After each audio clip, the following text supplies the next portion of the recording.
వి gold trusted gold buyers. మీరు తాకట్టు పెట్టిన బంగారాన్ని విడిపించి ఈ రోజు ఉన్న మార్కెట్ ధరకు కొనబడును. Hi guys, welcome to iDream. నేను మీ చాణక్య. గైస్, స్టాక్స్ మెయిన్గా ఈ స్టాక్స్ విషయంలో ఎవరైనా కానీ ఎక్కువ లాభం కావాలని కోరుకుంటారు. కాకపోతే ఏంటంటే రీసెర్చ్ లేక, అంటే చాలామందికి తెలియక మనం రాంగ్ స్టాక్స్ అనేది కూడా కొన్ని నష్టపోతుంటాం. కాకపోతే మరి ఎవరైనా కానీ మనకు సజెషన్స్ ఇచ్చారంటే వాళ్ళ సజెషన్స్ తీసుకొని ముందుకెళ్తే మనం ఆ కరెక్ట్ స్టాక్స్ని పట్టుకొని ఒక మల్టీ బ్యాగర్ ఏంటి అనేది మనకు అర్థమవుతుంటుంది. కాబట్టి మల్టీ బ్యాగర్ అయ్యే సెక్టర్ ఏంటి అనేది ఫస్ట్ తెలుసుకోవాలి. మరి తెలుసుకోవాలంటే దీని గురించి వివరించడానికి ఇప్పుడు మనతో పాటు కూడా certified financial planner doctor Anil Kumar Bachchu గారు ఇప్పుడు మనతో పాటు ఉన్నారు. మరి ఆయన్ని అడిగి తెలుసుకున్నాం. Hi sir. నమస్తే అండి. నమస్తే సార్. సార్, మల్టీ బ్యాగర్ అయ్యే సెక్టర్ ఏంటి సార్? మెయిన్గా ఇప్పుడు ప్రెసెంట్ ఏమున్నాయి? So multibagger is like ఏంటంటే ఒక 2-3 సంవత్సరాలు 4 సంవత్సరాలు ఇన్వెస్ట్ చేస్తే మల్టిపుల్స్, పేరులోనే ఉంది మల్టీ బ్యాగర్ అంటే మల్టిపుల్స్ టైం పెరిగే అవకాశం ఉన్న సెక్టర్లు అనమాట. సో మనము ఇప్పుడున్న పరిస్థితుల్లో, కరెంట్ పరిస్థితుల్లో ఫస్ట్ ఆబ్వియస్లీ అందరికి వచ్చేది డిఫెన్సే. So defence is obviously multi bagger అయ్యే అవకాశం చాలా ఉంది. రీజన్ ఏంటంటే ప్రభుత్వం కూడా యుద్ధ వాతావరణం కాకుండా కూడా ముందు కూడా నియర్లీ 7 లక్షల కోట్లు బడ్జెట్లో కేటాయించింది ఏమంటారు డిఫెన్స్ కోసం. అందులోనే ఆల్రెడీ మనం చూసాం ఈ సంవత్సరం రఫైల్ నియర్లీ 65,000 కోట్లు లాస్ట్ మంతే ఫ్రెష్ పర్చేస్ కూడా జరిగింది. అండ్ ప్రభుత్వం కూడా ఇంతకుముందు కన్నా కూడా పర్చేస్ ఆఫ్ డిఫెన్స్ ఎక్విప్మెంటే కానీ అన్ని రకాల ప్రొక్యూర్మెంట్ అనేది ఫాస్ట్ చేసేసింది అండ్ ట్రాన్స్పరెంట్ చేసింది. ప్రతిదానికి కమిటీలు చేసి time bound, like private sector ఎట్లా పనిచేస్తుందో ఈవెన్ గవర్నమెంట్ సెక్టర్లో కూడా ఎస్పెషల్లీ డిఫెన్స్లో ట్రాన్స్పరెంట్స్తో పాటు టైం బౌండ్ డిసిషన్ మేకింగ్ అనేది తేవడం వల్ల డబ్బులు మురిగిపోకుండా ప్రతి సంవత్సరం ప్రాపర్గా స్పెండింగ్ చేస్తుంది, దాని తగ్గట్టు ఆర్డర్స్ కూడా. సో దీనివల్ల మన బోత్ ఏమంటారు స్థానిక తయారీ అని కూడా బయట నుంచి కొనడమే కాదు. ఇప్పుడు రఫైల్ మనము ఆర్డర్ పెట్టినా కానీ అందులో కొన్ని అక్కడ నుంచి రెడీగా, కొన్ని కంపల్సరీ లోకల్ మ్యానుఫ్యాక్చరింగ్ చేయాలనే కండిషన్స్తో, ఒక రఫైలే కాదు ఎటువంటి సిస్టమ్స్ అయినా సరే అమెరికాతో కానీ ఫ్రాన్స్ కానీ ఇజ్రాయెల్తో కానీ ఎటువంటి చేసినా మీరు కొంచెం మ్యానుఫ్యాక్చరింగ్ లోకల్ కూడా కావాలి అని ఆల్రెడీ ప్రతిసారి కండిషన్ పెడుతూనే మనం ప్రొక్యూర్మెంట్ చేస్తున్నాం. దీనివల్ల ఏంటంటే మన లోకల్ మ్యానుఫ్యాక్చరింగ్ ఆత్మనిర్భర్ భారత్ అని ఏదైతే ఉందో, ఎస్పెషల్ డిఫెన్స్లో Atmanirbhar Bharat, lot of companies మన ఇండియన్ కంపెనీస్ కూడా ఒక 5-7 ఇయర్స్లో డిఫెన్స్లోకి వచ్చాయి. అండ్ అవన్నీ ఇప్పుడు రీసెర్చ్ స్టేజ్ నుంచి, ఎర్లీ స్టేజ్ నుంచి ప్రొడక్షన్ ఇండియా కోసమే కాదు బయట కంట్రీస్ కూడా ఎక్స్పోర్ట్ చేయడానికి రెడీగా ఉన్న ఫేజ్లో ఉన్నాయన్నమాట. సో ఇంతకుముందు మన డిఫెన్స్ ఒక 5 ఇయర్స్ బ్యాక్ మాట్లాడుకుంటే మన ఇండియన్ డిఫెన్స్ మ్యానుఫ్యాక్చర్ ఒక నేసెంట్ చిన్న గ్రోయింగ్ స్టేజ్లో ఉండింది. అలాంటిది అక్కడి నుంచి ఎస్పెషల్లీ ప్రైవేట్, పబ్లిక్ సెక్టర్ కానీ హెచ్ఏఎల్ కానీ బిఈఎల్ కానీ బీడీఎల్ కానీ మిదాని, ఈ కంపెనీస్ అన్నీ దేర్ ఫర్ లాంగర్ టైమ్, వాటికి సపోర్ట్ ఉంది, వాటికి బేస్ ఉంది. బట్ మహేంద్ర వచ్చింది, ఆదాని వచ్చింది, లాట్ ఆఫ్ చిన్న కంపెనీస్ వచ్చాయి. ఇవన్నీ డిఫెన్స్లో చాలా కంపెనీస్ వచ్చాయి. సో అవన్నీ ఏంటంటే ఫస్ట్ ఫ్యూ ఇయర్స్ ఎస్టాబ్లిష్ చేసి రీసెర్చ్, బికాస్ డిఫెన్స్ ప్రొడక్ట్స్ ఇలాగే రెడీగా తయారవ్వవు. సో వాటన్నీ కూడా ఇప్పుడు మంచి ఫేజ్లో ఉన్నాయి. And still lot of companies ఏంటంటే ఇంకా డిస్కవరీ ఫేజ్లో ఉన్నాయి. అంటే మనం ఇప్పుడు ఈ ఫేజ్లో ఇన్వెస్ట్ చేస్తే మంచి ప్రైస్లో మనం స్టాక్స్ కొనొచ్చు. హోల్డ్ చేసి ఉంచుకుంటే మల్టీ బ్యాగర్ అయ్యే అవకాశాలు much higher in defence sector, because ఆ సెక్టర్ అనేది ఎస్పెషల్లీ ప్రైవేట్ డిఫెన్స్ సెక్టర్ అనేది స్టార్టెడ్ రీసెంట్లీ. సో ఇందులో చాలా స్టాక్స్ ఉన్నాయి, రీసెర్చ్ చేసుకొని మంచి స్టాక్స్ వెతుక్కోవచ్చు. ఆబ్వియస్లీ పెద్ద స్టాక్స్ కూడా స్టిల్ మంచి ప్రైస్లో ఉన్నాయి. బిఈఎల్, మజ్గౌడాక్ ఏదైతే ఉందో ప్రైవేట్ సెక్టర్ స్టాక్, బీడీఎల్ కూడా మంచి ప్రైస్లో ఉంది. సో ఇవన్నీ కొన్ని మాత్రం ఇందులో హయ్యర్ వాల్యుయేషన్స్ ఉన్నాయి.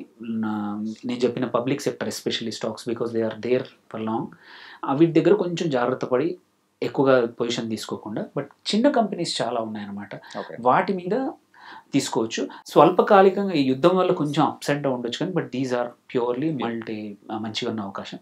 సెకండ్ సెక్టర్ వచ్చేసి renewable energy sector. Still last few years నుంచి మనం రిన్యూవబుల్ ఎనర్జీ అని మాట్లాడుతున్నా కూడా they are still lot of companies, because ప్రభుత్వం ఏంటంటే భారత ప్రభుత్వం 2030 వరకు 500 గిగావాట్లు రిన్యూవబుల్ ఎనర్జీ ద్వారా ప్రొడక్షన్ అవ్వాలి ఇండియాలో, ఎనర్జీ కంపల్సరీ అని టార్గెట్ పెట్టుకుందాం అనమాట.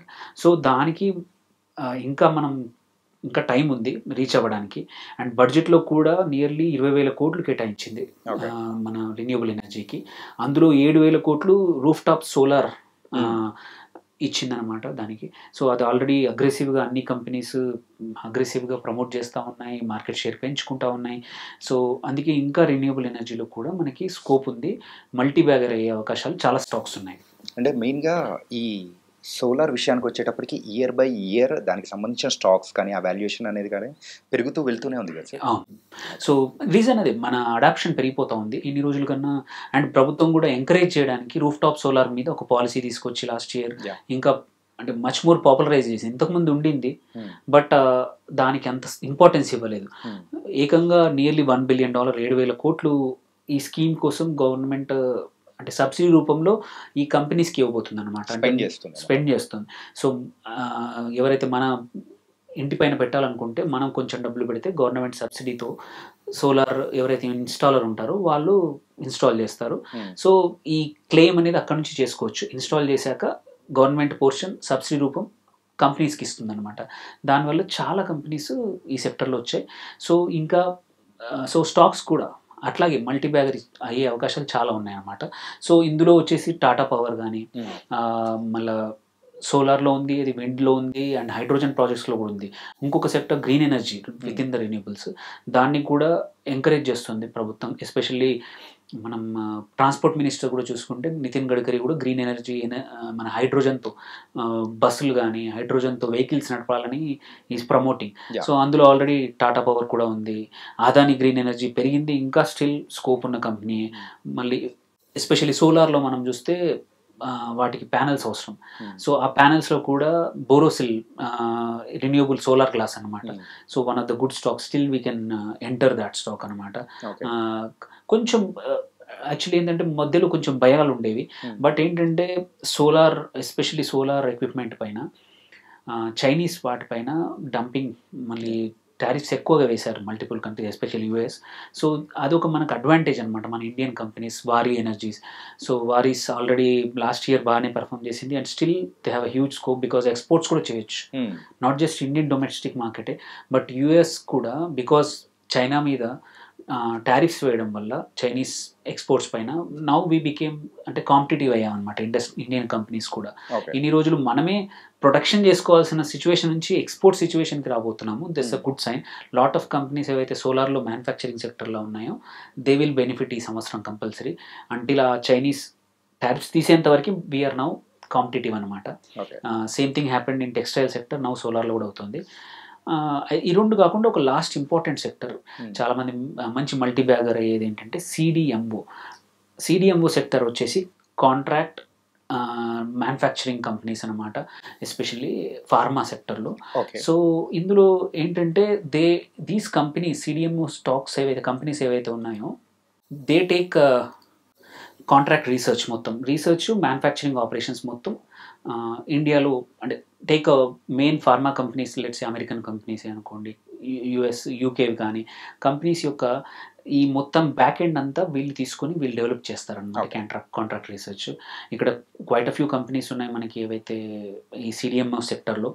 ఆబ్వియస్లీ ఫస్ట్ వచ్చేసి మన సిప్లా ఏదైతే ఉందో, Cipla is doing good. So ఫార్మాలు వాళ్ళు ఓన్లీ ఎక్స్పోర్టే కాకుండా ఫినిష్డ్ ప్రోడక్ట్స్ ఎక్స్పోర్ట్ కాకుండా సిడిఎంఓలో కూడా ఉన్నారు. అండ్ హైదరాబాద్ కంపెనీస్ కూడా ఉన్నాయి. Suven life sciences one very good company stock to buy which has good potential. అట్లాగే సింజీన్ ఇంటర్నేషనల్ ఉంది, గ్లాండ్ ఫార్మా ఉంది, పిరామల్ ఇంకొక హైదరాబాద్ బేస్డ్ కాదు బట్ హైదరాబాద్లో ఉన్న మ్యానుఫ్యాక్చరింగ్ సాయి లైఫ్ సైన్సెస్ ఒకటి. So all these 5-6 companies, gland pharma, ఇంకా ఇవే కాకుండా మల్టిపుల్ కంపెనీస్ ఉన్నాయి సిడిఎంఓలో. ఇట్ గోయింగ్ టు బి ఏమంటారు మనం లైక్ ఐటీ ఒక 15 ఏళ్ళ క్రితం ఐటీ సెక్టర్, మన ఐటీ కంపెనీస్ ఇప్పుడున్న టీసీఎస్, హెచ్సిఎల్, ఇవన్నీ విప్రో ఎలా ఎక్స్ప్లోజివ్ గ్రోత్ అయిందో ఇది ఐటీ సెక్టర్లో, నెక్స్ట్ ఎక్స్ప్లోజివ్ గ్రోత్ అయ్యేది మాత్రం కంపల్సరీ ఈ కాంట్రాక్ట్ రీసెర్చ్ అండ్ డెవలప్మెంట్ ఇట్లాంటి సిడిఎంఓ కంపెనీస్లో మాత్రం కంపల్సరీ నెక్స్ట్ 5 to 6 yearsలో అవుతుంది. ఎందుకంటే గ్లోబల్గా ఈ ఆపరేషన్స్ ఆ కంట్రీస్లో చేయాలంటే ఎక్స్పెన్సివ్. వాటికన్నా ఇక్కడ మనకి టాలెంట్ పూల్ ఉంది, ఫెసిలిటీస్ ఉన్నాయి అండ్ కంపెనీస్ ఉన్నాయి ఈ కంపెనీలో. సో ఈ సెక్టర్లో మంచి స్టాక్స్ ఇప్పుడు తీసుకుంటే 4-5 yearsలో మల్టీ బ్యాగర్ అయ్యే అవకాశాలు. చిన్న కంపెనీస్ కూడా చాలా ఉన్నాయి. ఇప్పుడు నేను చెప్పిన పెద్ద companies mid cap and small companies, but lot of micro cap companies ఉన్నాయి. మంచిగా కొంచెం రీసెర్చ్ చేసి లేకపోతే మీ ఫైనాన్షియల్ అడ్వైజర్ స్టాక్ అడ్వైజర్ని చూసుకుంటే ఈ sector is one sector where multi bagger అయ్యే అవకాశాలు చాలా మంచి పొటెన్షియల్ సెక్టర్ అనమాట. So nice sir. మెయిన్గా మల్టీ బ్యాగర్ అయ్యే అవకాశాలు ఉన్న స్టాక్ అంటే సెక్టర్స్ గురించి కూడా చాలా చక్కగా వివరించారు. Thank you so much. Thank you.